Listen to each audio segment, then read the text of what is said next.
ഓഖിയും നിപ്പയും മഹാപ്രളയവും പിന്നാലെ വന്ന കോവിഡ് മഹാമാരിയുമൊക്കെ പിടിച്ചുലച്ചിട്ടും തളരാതെ കുതിക്കുകയാണ് കൊച്ചിയിലെ ചെറുകിട വ്യവസായ മേഖല.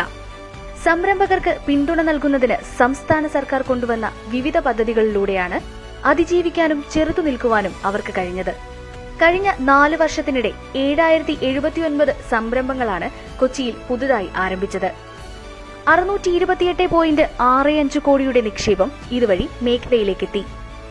26,344 പേർക്ക് തൊഴിൽ ലഭിച്ചു. സമാനതകളില്ലാത്ത പ്രതിസന്ധികൾക്ക് നടുവിൽ നിന്നും ഇത്രയും മികച്ചൊരു നേട്ടത്തിന് പിന്നിൽ സർക്കാർ ആവിഷ്കരിച്ച വിവിധ പദ്ധതികളാണ് കാരണമായത്.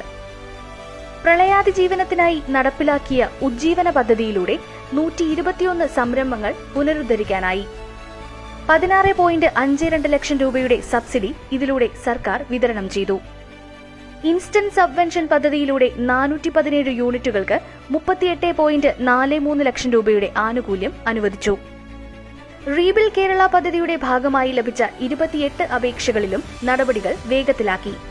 സംരംഭക സഹായ പദ്ധതിയിലൂടെ കഴിഞ്ഞ 4 വർഷം 461 യൂണിറ്റുകൾക്കായി 37.25 കോടി രൂപയാണ് നൽകിയത്. സംരംഭക അനുമതികൾ വേഗത്തിലാക്കാൻ ആവിഷ്കരിച്ച കെ സ്വിഫ്റ്റിലൂടെ മാത്രം 38 പദ്ധതികൾക്ക് അനുമതി ലഭിച്ചു.